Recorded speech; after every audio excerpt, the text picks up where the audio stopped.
Hey everyone, it is Jenny here to give my impression on Chapter 9, where the scene is the U.S. healthcare system, something I've been engaged in for over 20 years. So I've seen a lot of changes throughout the years with definitely how our system works, and that of course is in the absence of a pandemic, and so now kind of reading this chapter and reflecting on how the healthcare system works. Nothing in this chapter really surprises me. The way that it's broken down about the monopolies, the capitalization, doing what is best for themselves versus the people, those kind of things. So the chapter talked about how billionaires were becoming richer, the stock market was soaring, but yet people were getting infected, dying, losing their jobs. All of these tragedies were happening while other people were just getting more rich. And that is, to me, I'm a very ethical person, and it's not ethical, it's not humane. It kind of reminds me of like the last chapter where they, were asking if some of those folks down in Texas were, real Americans. Like, I don't really care. They're human beings, and people should be protected no matter where they're from, how much money they make, what they believe, anything. And people that take advantage of those type of situations definitely are not people I would want to associate myself with. And, it goes on to say about how Trump, he wouldn't want to interfere with anyone's ability to make money company-wise because he didn't want to damage his reputation regarding the re-election. They referred to the healthcare as the U.S. Bank of Healthcare, all about making the profit. Professionals that were working the front line and making modest incomes while pharmaceutical companies and hospital CEOs were just making millions of dollars every year. We got people making millions and millions of dollars every year, and homeless people. Like, inequity. Everything we've been learning about in this program. And, the more that I learn as the semesters have gone on, it just solidifies the reason why I chose to pursue this master's degree. And it is true, like the chapter said, that the healthcare workers are the engine that keep the dollars flowing within the industry. Back when the pandemic kind of started and my billable CPT codes for therapy were not being recognized over telehealth or whatever, they were like, no, you're not essential because we can't make money off of you. And so you're going to go on the even more of a front line, and you're going to work in group homes and take care of people. Whereas like the other folks in the agency that provide case management, they don't get extra dollars for their services. So they were allowed to go ahead and use the telehealth codes. That is because therapists, so where I work at CMH, everybody has to have Medicaid, okay? And that's a capitated system. So no matter how many services that individual receives, the agency gets a set amount every month for, each of those individuals. However, when a person has another primary insurance, such as a private insurance or Medicare Part B, then the agency further profits off of the services provided because they're still getting that capitated amount through Medicaid. And then they're also getting some reimbursement from those alternate insurances. So you betcha, when our CPT codes started to be billable via telehealth because that was the only type of services we could provide at that time. Here we go. We're back to work doing therapy again. However, during that time, people thought their therapists vanished because the company never informed them that they pulled us into another setting. And they were hurt. And I had to be honest and explain to them that I am so sorry. And this is what happened to me. And I did not desert you. And it was a terrible feeling, just terrible. I'm getting off on a tangent, but I'm hoping that that kind of personal, professional experience kind of helps parallel a little bit about what is actually being discussed within this chapter. In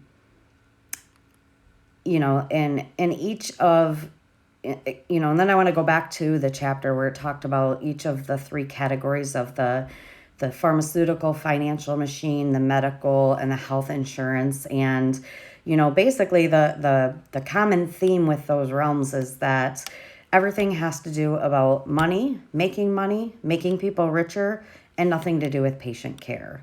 And that doesn't really settle right with me. It's terrible in my opinion.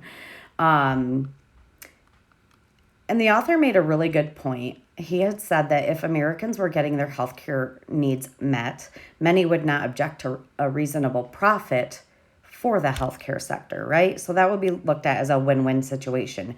People are getting taken care of, their health needs are being met, and the company that's like helping with that is also making some sort of a profit. Win-win, right? But that's not how we operate. And when it came to talking about the pandemic economy and the gold rush and the masks and PPE and everything like that, the big takeaway that I had from that is that basically companies took advantage of the situation to however it would best suit themselves. I remember with the toilet paper shortage, I'm like, I'm going to go see if I can order some on Amazon, go on Amazon, bring it up. Oh, this whatever pack, small pack, not even like bulk pack of toilet paper is like $40. And I just remember shaking my head. I cannot believe that people would jack up prices like that just to make a profit off of a crisis, an unplanned pandemic. So running out of time, but I'm going to see what else I took from it that I can share. Regarding vaccine development, I felt like when I read that a part of me was like, wow, it is amazing to think of how technologically advanced that we are and that we were able to roll out a vaccine so quickly. Side notes to that is that, the people that were brave and actually were trial participants, they should be commended. I mean, that would be a scary thing to do. Here, we rolled out this vaccine in such a short time. Who's going to raise their hand to be the first to get it, right? A lot of people sat back and said, I'm going to wait and see what happens. And then, oh yeah, I'll go get it. And then now that the other variant is out and everything, and we've got the booster and, I now know of many people who were fully vaccinated and still getting COVID, still waiting on my coworker to return back to work. So there's a question of, does it actually work? Or do we lose immunity over time and we will need this booster, similar to what the flu shot is for us today? Those kind of things run through my mind. So to me, as the booster is now becoming more prevalent that people are getting the booster, I would love to see some data regarding so people that are being hospitalized or coming down with COVID, are they unvaccinated, fully vaccinated, or fully vaccinated plus booster? And where do those numbers lie with people who are now contracting the virus? Another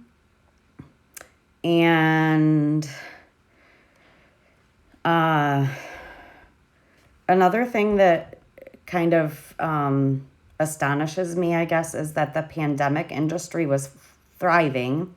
People are making money in that. but yet there were not enough tests, or it was taking super long to get results, to that point where if somebody was sick and got tested and had to wait 7 days to get results, by then, if you didn't initiate quarantining or whatever, you could have already infected many people. And lastly, the chapter wraps up by something that crosses my mind that I've always said is, during this crisis, you definitely discover your real value when it comes to your job. How did your agency deal, or where you work, deal with the pandemic? Because many had to scramble to come up with policies and protocols for how they were going to proceed, what actions were taken, who was protected and who was sacrificed. You know, Short but sweet. My company basically protected mostly those in leadership, and then the only people they allowed to work were the case managers, who aren't really reimbursed. The company isn't reimbursed extra money for the services provided. And I know that's true, because even now that we're back to work, they're really pushing for us to go out and see more and more and more people. So to me, it's about revenue. It's just about exactly what this chapter was about, all wrapped up into the agency that I'm working in, that didn't historically operate this way, but because of the changes and the movements within the healthcare system, that's the way that they're moving. And that's about all I'm going to say about that. So thank you for listening, and I hope everyone is having a wonderful week.